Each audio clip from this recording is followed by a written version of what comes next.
ഉണ്ട്.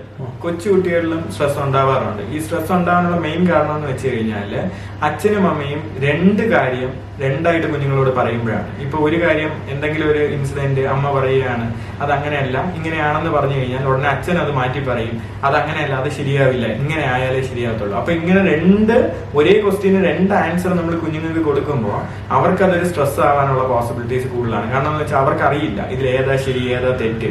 അപ്പൊ അവര് ആലോചിക്കും അത് ചെയ്യണോ വേണ്ടയോ, അപ്പൊ ചെയ്യാൻ പാടുണ്ടോ ഇല്ലയോ. ഇങ്ങനെ അവർക്കൊരു കൺഫ്യൂഷൻ സ്റ്റേജ് ഉണ്ടാവുമ്പോൾ അവർക്ക് ഫ്യൂച്ചറിൽ ഒരു സ്ട്രെസ് ഉണ്ടാവാനുള്ള പോസിബിലിറ്റി, അപ്പൊ തന്നെ അവർക്കൊരു സ്ട്രെസ് ഡെവലപ്പ് ചെയ്യും. ഇതിങ്ങനെ കണ്ടിന്യൂ ചെയ്ത് പോവുകയാണെങ്കിൽ അവർക്ക് ഒന്നിലോട്ടും ഒരു ക്ലാരിറ്റി ഉണ്ടാവില്ല. ഇതിപ്പോ അച്ഛനും അമ്മയും ആണെങ്കിൽ കുഴപ്പമില്ല. ശരിക്കും പറഞ്ഞാൽ ഇതിപ്പോ ഒരു ഗ്രാൻഡ് പാരന്റ്സ് ഒക്കെ ഉള്ള ഒരു വീട്ടിലാണെന്നുണ്ടെങ്കിൽ അച്ഛനും അമ്മയും ഇപ്പോ ബുക്ക് എന്ന് പറഞ്ഞ് കുഞ്ഞിനെ പഠിപ്പിക്കുകയാണ്.